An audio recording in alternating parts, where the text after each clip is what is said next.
Hello and welcome to the launch of KasiTalks, a platform on which Vula Vula Research Services engages the community as it is, as well as everything that has to do with business, entrepreneurs and research. Our guest today is Mr. Thulani Ntshuntshe. Mr. Thulani Ntshuntshe operates in the fire protection space. Some of you may have seen him on City Press. He's been in Destiny Magazine. He's done a bit of radio interviews with YFM, Metro FM and Cliff Central. Mr. Ntshuntshe, thank you for having me. So, why entrepreneurship? I think entrepreneurship is like the ultimate level of liberation. I'm not like an overly artistic person, so the best way to project my ideas and views onto the world is through entrepreneurship, because I cannot rap them out, I cannot sing or dance or even draw them out. Yeah. So growing up, what did you want to become? I know we have all these ideas. I know at some point I was going to be a doctor. Jokes. You and me both. You see? So what did you want to become when you were a child? Did you ever see it getting here? Not until I was in high school, probably like late high school, grade 10, grade 11. But initially I wanted to be a professional soccer player. And then that dream changed into being a doctor. Oh. Do you have the moves though on the field? Yeah, on the field I do. But being a doctor, I think the dream changed when I realized that I needed mathematics and science. Mathematics and science, isn't that's also my feat. Somewhere in the middle of life, I went from maths to maths lit and it obviously didn't work. Particularly what I just want to, still staying to entrepreneurship, why the fire protection space? I mean, we see so many extinguishers in buildings and you would think that you wouldn't think anything of it. So why that space? I think more than anything, it was to prove a point. So here's my thing. In high school, the first business I had was literally so think about it this way. In a high school of like 1,400 students, the tech shop could practically cater for maybe 300-400 of them. So it's like the quickest to the queue would get the food. And the most vulnerable would be the girls. So the first business was that I would take the orders. In exchange, they would pay me 50 cents each to run to the tech shop on their behalf. And that could at least pay for half of my lunch. And from that, we grew it into being like loan sharks. So I would loan some of my peers money, they would pay back with interest. First year out of high school, I did like construction, which never really took off. And then I had a car wash business, like a mobile eco-friendly car wash, which ran for a year. And that year I had like 8 people. So that transition from car wash to like fire protection wasn't really my passion, but it was just to prove a point that I'm an entrepreneur and I can make anything work. Okay, so you went all the way into just being challenged. Yeah, and then it's like 4 years later, I'm still here. Wow. So wow, okay. And how can you describe your journey with 5-Star Fire? I think roller coaster, to say the least. So it's like we've had our highs. I think like one of the standout moments was when I handed out my first employment contract. Because I mean, you're directly impacting one life, which could possibly be impacting like 5 other lives indirectly. And then it went on and on. I think at some point we had about 5 people in the team. So those are like the highs. But the lows are, 2 years ago we were defrauded like $250,000. Wow. Yeah, we've had like fallout with staff members. Lost some big clients. Sure. So I think roller coaster best describes. Wow. Sure. That is hectic. That's scary. It is. Sure. That knocked me out the wind there just a little bit. Okay. So you just spoke about some of your challenges, and particularly, I think after being defrauded, I would be in my bed for about 6 weeks before I know what's happening with me. But you still have a success story. So what do you attribute your success to?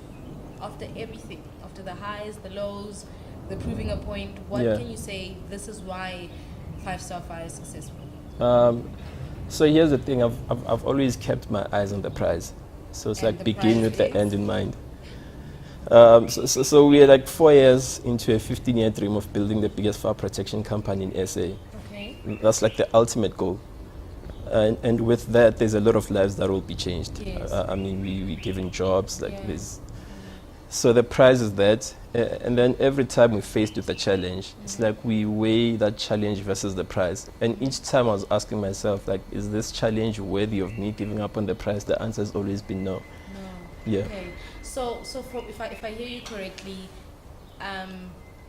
what you're saying is you would do it all over again. Wake up every single day and keep doing 5-star fire because the prize is really helping people. Yeah. Yeah. Well, now, look, if I was given a chance to go back like 10 years ago and Yeah. I knew then what I know now, Yeah. I probably wouldn't have been an entrepreneur.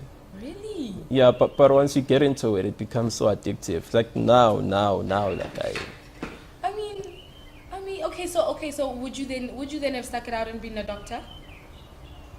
maybe not, No. but I would have found a career where there's like a safety net of like a salary every month. Okay. Yeah. That's the difficult thing, and I think that's also why we want to start having more of these sessions, is because there's so many young lives that we need to impact, right? And a lot of people are like, yeah, I mean, when I grow up, I mean, I'm gonna be in a business, I'm gonna, and people, and especially young South Africans, because we have such a youth population, they don't understand what it takes to build the company, and I think having you here, I want us to also be able to help people not think that business is about profit alone, but it's like it's an end-to-end process. It's about everything. There's revenues to think about, overheads, people who you employ, the market in which you service, and all of that. So, I mean, it knocks me out a bit when you say you wouldn't be doing this, but you're doing so well. Yeah, I think on the point that you just raised now, so my theory is to run a successful business, you need to be a good leader. And how I define good leadership is when you have a vision that is deeply entrenched in purpose and conviction. That is leadership. And I say vision because if you don't know where you're going, chances are you won't get there, right? Absolutely.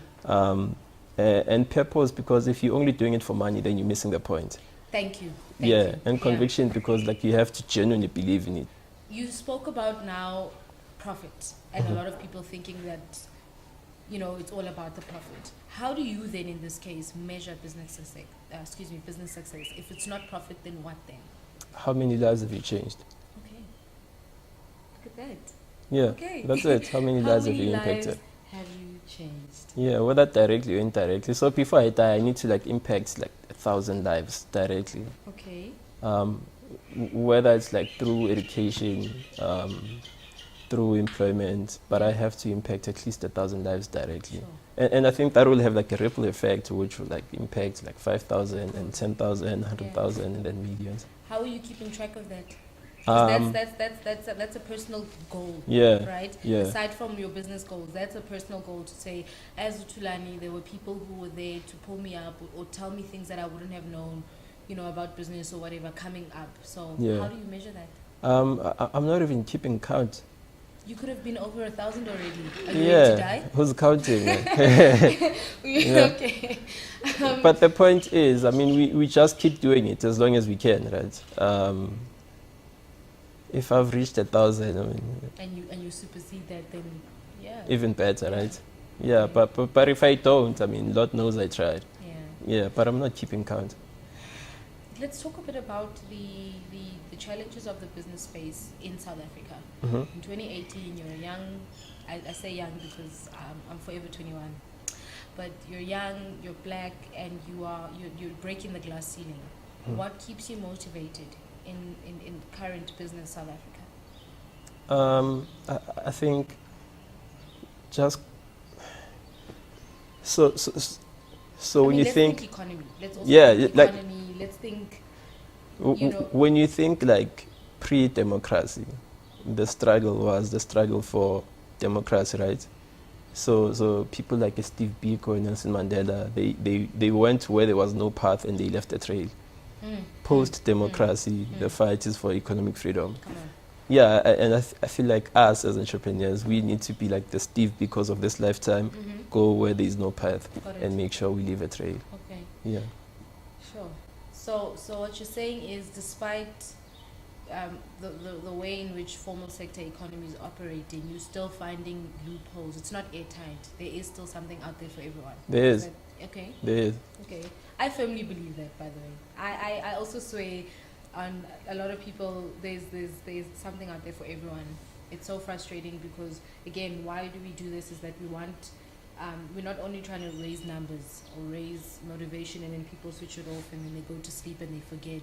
It's really because we need to drive the message across that there is something out there for everyone. Something that has to do with growth, something that has to do with purpose, profit, money, touching lives, but there's something. Yeah. Okay. Let me ask you in particular about 5-Star Fire. What have been some of your biggest lessons, both in business and entrepreneur, about the fire protection space? So this very space that a lot of people don't consider and is only taken up by multinational corporations and they have OSH acts happening. What have been your biggest lessons as an entrepreneur, but as well as 5-Star Fire? For one, that there is more fly-by-nights in the space than there is people that are legitimate. There's more fly-by-nights. It's true. It's true. So to be eligible to service a fire extinguisher, you need to be like an SAQCC accredited technician. What is that? Let's break down the acronyms. We've had a conversation here at home about acronym versus abbreviation. So you need to tell me what an SAQCQ is. SAQCC. There you go. SAQCC. What does that mean? It's the South African Qualification Council. I forgot what the other C is.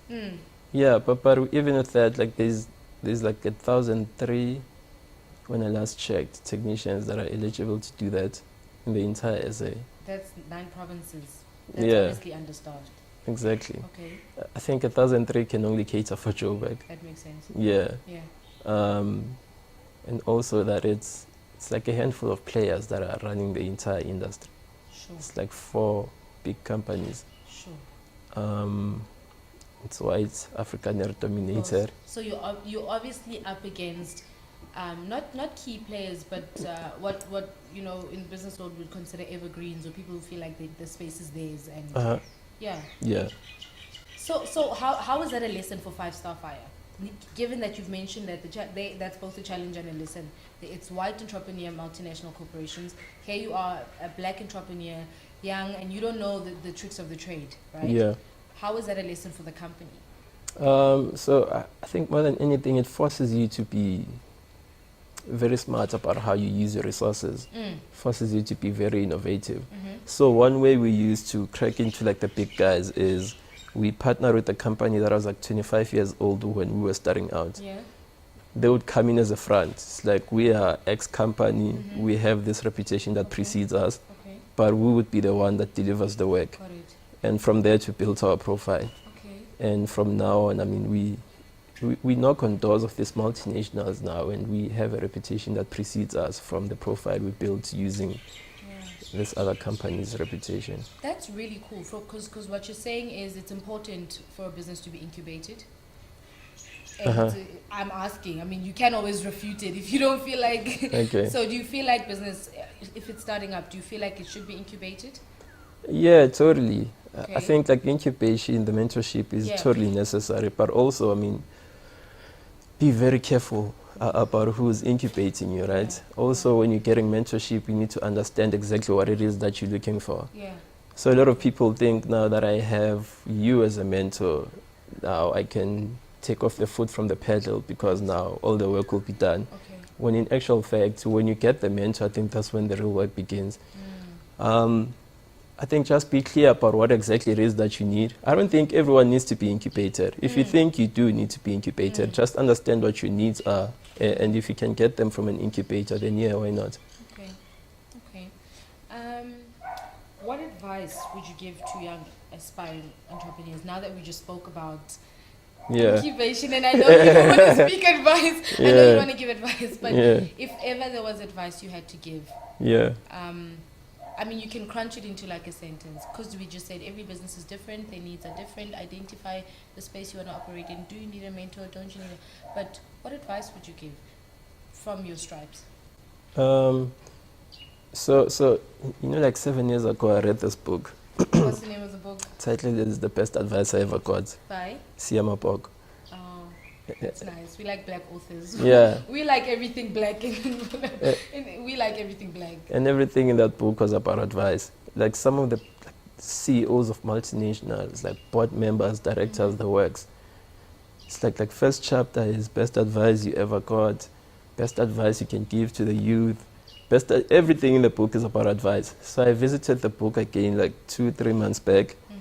And you know, each time when if you read a book today and you read it again like 10 years, it probably means totally different. Exactly. Obviously, because where you are at that time, right, is totally different. So in 2010, I had ideas.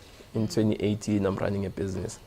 So then I felt like, okay, if these top guys are in this book, like the first chapter about the best advice you ever got, I feel like me and them, we like same level. It's just that people don't know about it yet, right? Yeah. So I felt the need to also put in like my bit, like the best advice I've ever been given. And when I thought about it, it's like the 28 years of living. I think the best advice I ever got was like when I was doing grade 7. So we have like this guitar show. This guy is playing like guitar, he's singing. And each time, like when he was switching between songs, he would explain how when he wanted to follow his passion about just playing guitars and singing, his dad would tell him, now you need to be a doctor, can't make money from this, blah, blah, blah. So he was like miserable in the corporate world for about 20, 30 years of his life until he just decided one day that like I'm heartful, I'm gonna do this. So he kept on telling us, like each time I was switching between songs, it's like if it is to be, then it's up to me. And he made us say it back over and over every time he was switching between songs. Like if it is to be, then it's up to be. And I think for the past, probably 16 years now, those words have resonated with me. I think if it is to be, that's a really totally nice up to omen me. to live by. Yeah. That is really nice because I think it informs having a dream and it reminds you why you should stay the course. True. Yeah. And I think I'll tell you, for me, hearing that, it almost probes me to sit back and think of the opportunities that I've gone through to get to where we are now, and they all point to, if it was to be, then it's up to me, because look where I am now, But yeah, that's really nice. So I hope everybody, if you don't take anything away from this session, those words should be what you take away from this. Just before we close, I know I didn't take any of your time, and I'll open it up. I don't know if anyone else has questions, because we do have people here. But where do you see yourself as an entrepreneur in the next 5 years? You don't have to give us all your secrets. Yeah. Just something that, just a nugget. You can balance it between interpreting vision and business plan and drive, and I don't know, but where do you see yourself in the next 5 years? Where do you see 5-star fire in the next 5 years? I think the biggest thing is owning our own office in the township. Come on. Yeah. That's a nice space to be in. It is. We're actually working on that. Owning our own office and a workshop in the township. And I'm hoping by then we'll probably employ not less than 20 youth in the business. Yeah. Social media, your handles, Twitter, Facebook, your website. Are there any contact details you are willing to divulge? 5-star One where we can call you. www.5starfire.co.za. Okay, so www.5starfire.co.za. Is the 5 a digit or is it word? The word 5. So yeah. 5starfire, the word. Your Twitter? At 5starfire. Still a word or a number? Word. So yeah, everything is 5starfire. Okay, so yeah. Twitter, it's 5starfire. Facebook, 5starfire. Facebook, 5starfire, and the website is 5starfire. Can we call you? The office number is on the website. So this young man doesn't want to be called, but thank you so much for coming. It's a pleasure. You're doing a lot. You're doing a lot. You're doing well. Thank you so much. Thank you. Thank you for having me. Thank you. Is there anything you think I forgot? Is there anything you want to give us? Just remember the name. Just remember the name, you said. What else other than the name? I'm not at liberty to divulge this now, but it's there's a lot coming. Yeah. This is just the beginning. Remember the name, and that is it for the launch of KasiTalks. Remember the name. It's Vula Vula Research Services, and we're out.